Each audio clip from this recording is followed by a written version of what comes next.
안녕하십니까. 어제 우리 곁에, 중생이 곁에 왔다 가신 그런 모습의 약사보살님을 이제 선지식들 이야기를 했었습니다. 보살님 이야기를 했었는데,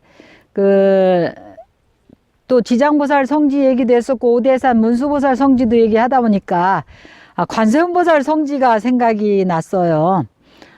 전에도 한번 유튜브에서 얘기한 적이 있었는데, 어떤 중학교 학생이 꿈에 사람들한테 끌려가서 늘 신나게 얻어맞았었는데 그 신묘장구 대다라니를 해서 그 업을 벗었다라는 이야기를 했었습니다. 그래 이제 저희가 중국으로 성지순례를 갔다가 구화산에를 들려서 그 가까운데 저기 관세음보살님 성지 보타산이 있어요. 보타락하산.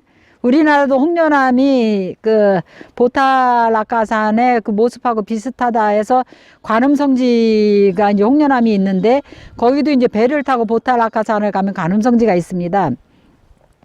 근데 그 관음성지를 가기 전에 우리가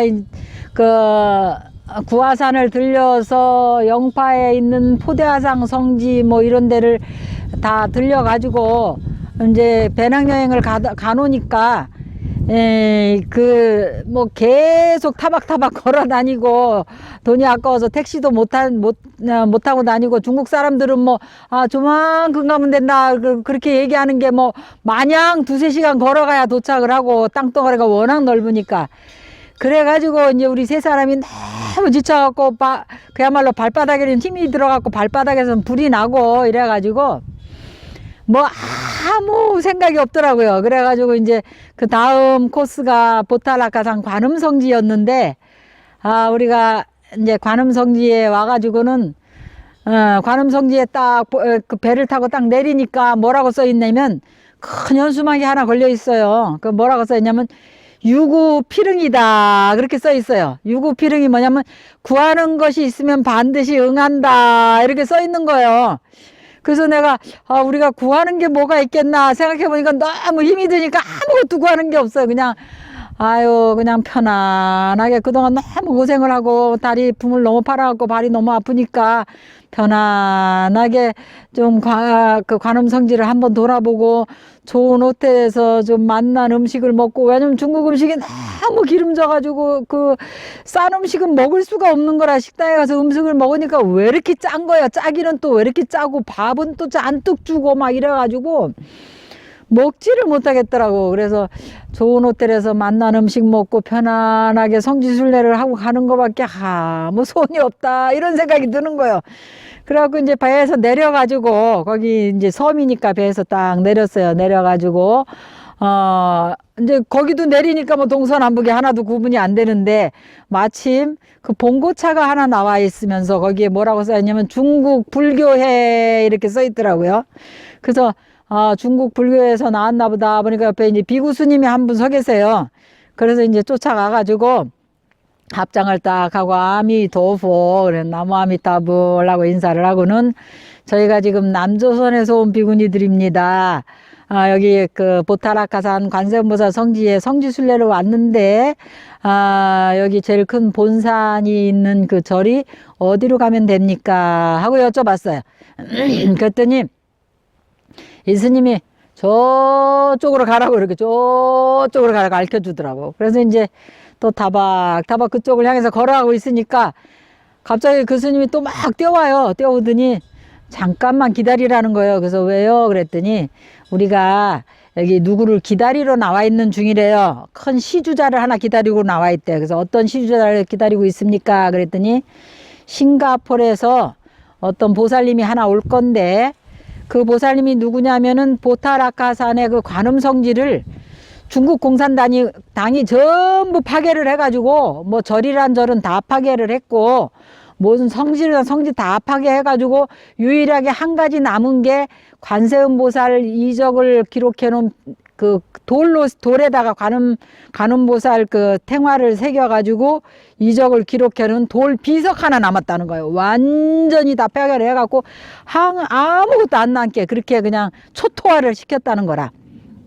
그랬는데 그 싱가포르 화교가 엄청나게 시주를 많이 해가지고 그 절들을 전부 중흥을 다 했다는 거예요. 중창불사를 다 해가지고 그 최고 그 시주자가 오기 때문에 자기네가 중국 불교회에서 차를 가지고 지금 마중을 나와서 기다리고 있는 중이니까, 스님들이 뭐 급하지 않으면 여기 와서 같이 기다리고 있다가 같이 들어가도 되겠다고 이러는 거예요.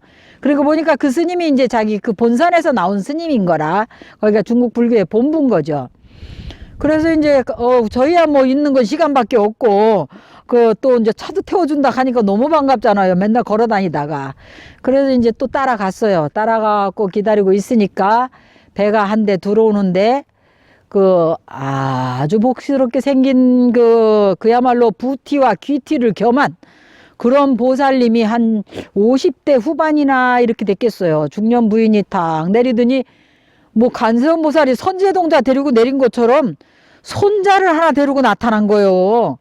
손자를 데리고 딱 나타났어. 그래서 우리가 눈을 의심하면서 관세음 보살 아니야? 너무 인물이 우리 한국 동양의 관세음 보살님은 그렇게 복스럽게 생겨가지고 아주 부티나게 생겼잖아요. 그렇게 생겨갖고 동자를 하나 손을 탁 잡고 나타나는데, 와, 선제동자하고 관세음 보살이 따로 없더라고. 그래갖고 이제 너무 반가워가지고 우리가 합장을 딱 하고 아미토포, 그리고 이제 중국말로 이제 싱가포르 화교라니까 우리가 남조선에서 온 비구니가 여기 관세음보살 성지에 성지순례를 왔다고 이렇게 만나게 뵙게 돼서 반갑고 영광이라고 인사를 했어요. 그리고 공덕무량이라고 수의찬탄 했지요. 왜냐면 그 관음성지가 초토화된 관음성지를 그 보살님이 와갖고 완전히 중흥불사를 해가지고, 그래서 지금 불사가 다 돼가지고 지금 이제 겸사겸사 보기도 하고 또 대접도 받을 경우 왔다는 거잖아요.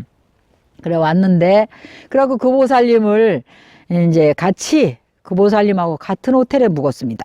근데 중국 불자들은 제가 대만에서도 12년이나 있었지만 얼마나 스님들한테 삼보님이라고 그래서 불법승 삼보한테 얼마나 공경을 하는지.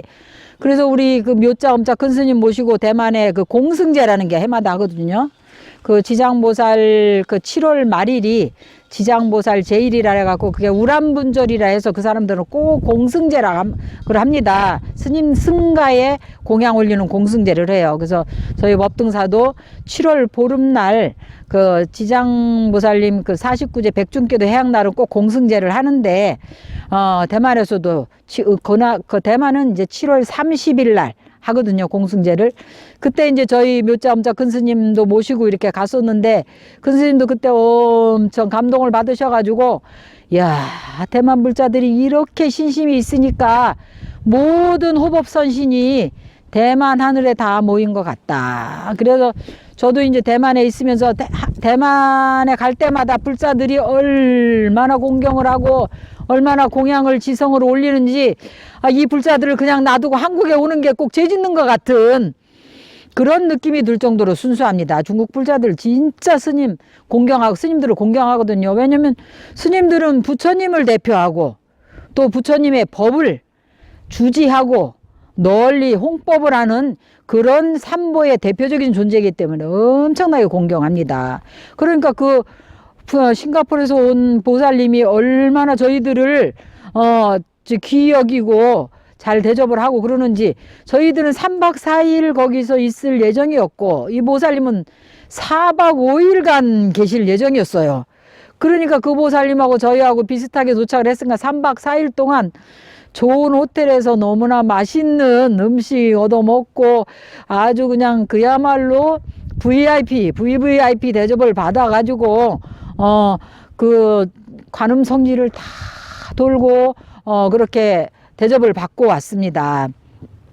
그래서 야, 유구피릉이라 하더니 구하는 것이 있으면 반드시 응한다 하시는 관음 성지에 와서 정말로 우리가 한결같이 그 소원이 100% 성취되었구나 이런 생각을 했어요.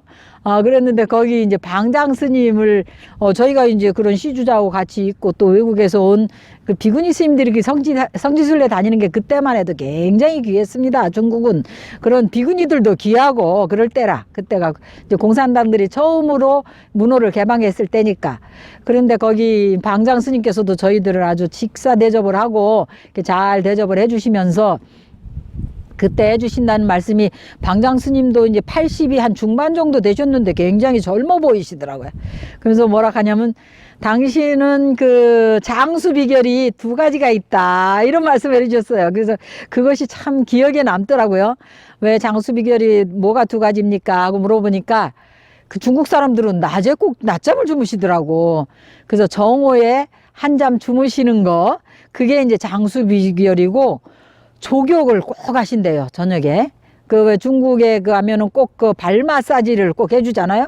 근데 이 방장 스님께서도 저녁에 족욕을 하는 게 당신은 장수 비결이다 이러 하시면서 뭐 다른 뭐 좋은 말씀도 많이 해주셨겠지만, 지금은 그때는 하도 이제 힘이 들어갖고 뭐 건강밖에 생각이 안 들고 어떻게 하면 좀 편하게 있을까 쉬고 싶은 마음밖에 없었기 때문에 그랬는지 관음성지에 가서 그 2가지 그 가피를 받고 왔습니다.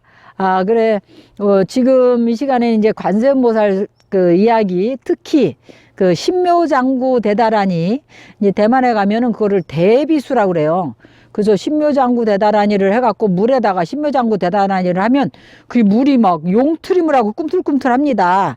그래서 그 용트림을 하고 꿈틀꿈틀해서 그 사람들한테 그 물을 먹게 하면 암 환자도 낫고 실제로 많은 환자들이 낫는 그런 실화를 제가 그 선지식을 직접 만나서 들은 그 이야기가 있어요. 그래서 그분은 이름도 없어요.